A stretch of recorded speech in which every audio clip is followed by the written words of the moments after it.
चंद्रिका दीक्षित यानी कि वड़ा पाव गर्ल ने बाहर आकर बहुत सारी बातें की हैं। दरअसल अब उन्होंने जिस तरीके का खुलासा किया है अरमान पर, उसको लेकर अब वो जो उनका स्टेटमेंट है काफ़ी वायरल हो रहा है।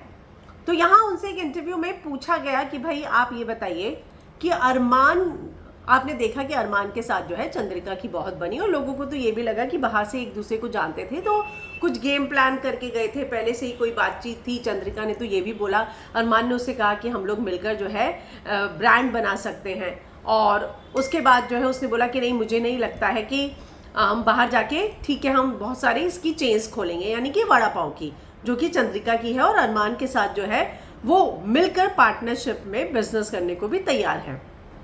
लेकिन अब कल एक इंटरव्यू में जब उनसे पूछा गया कि आप जानते हैं कि अरमान पर 11 साल की एक बच्ची का रेप का आरोप है और ऑनलाइन प्रूफ के साथ है ये बात, तो वह बोल नहीं रहे हैं पर प्रूफ है उसके बारे में। तो चंद्रिका कहती है कि प्रूफ के साथ है तो उस इंसान को जीने का भी हक नहीं, क्योंकि उसकी भी एक बेटी है।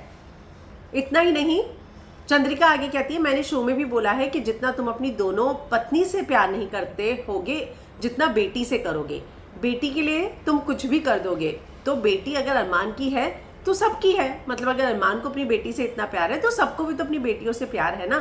चंद्रिका से फिर पूछा गया कि आपको क्या लगता है, तो उसने बोला कि मुझे अपनी बात रखनी थी, मैंने अरमान को सपोर्ट तो नहीं किया था, मैंने बस कृतिका को सपोर्ट किया था वो विशाल वाले इंसिडेंट में, और अगर जो बात आज पता चली है वो मुझे पहले पता होती तो मैं अरमान के साथ नहीं बैठती। तो ये साफ साफ उन्होंने कहा है कि अगर उन्हें अरमान का ये अतीत पहले से पता होता तो वो उनके साथ बिल्कुल नहीं बैठती।